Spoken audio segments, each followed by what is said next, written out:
উচ্চ আদালতে বিধায়ক সুদন দাসের দায়েরকৃত মামলায় নতুন করে ধারা যুক্ত করার নির্দেশ দিল আদালত।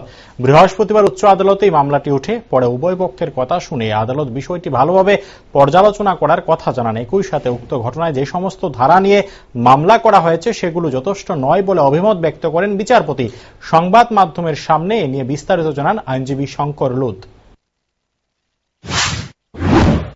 কেসটা হচ্ছে সুদন দাসকে একটা কমপ্লেন করেছিল 30 তারিখ। এর আগে একটা সুমোটো কমপ্লেন হয় যেটা পুলিশ থেকে করেছিল, এটা 27 তারিখ হয়েছিল।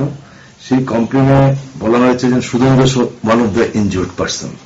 সেই কেসটা রেজিস্ট্রি হয়েছিল 147, 149, 148, 353, 326 অফ আইপিসি এবং 51 of disaster management act.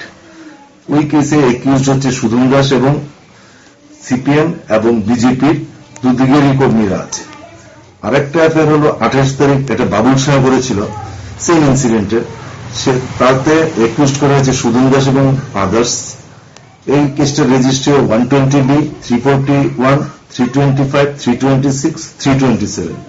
Similar incident, এই ইনসিডেন্ট নিয়ে যখন সুদন দাস এফআইআরটা করে সেটাতে কেস রেজিস্ট্রি হলো 147, 149 এবং 325। সবগুলোই বেলেবল অফেন্স। তার জন্য আমরা একটা রিপিটিশন দাখিল করেছিলাম যে আমাদের কমপ্লেনের মধ্যে সমস্ত ইনগ্রিডিয়েন্টস আছে 307 এবং 326 এর।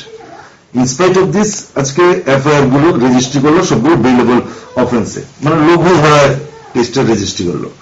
আজকে হাইকোর্ট দুই পক্ষের শুনানির পরে বললো যে ওসি সাহেবকে ডাইরেকশন দিল 326 এবং 307 এই দুটো সেকশন যেন অ্যাড করা হয়।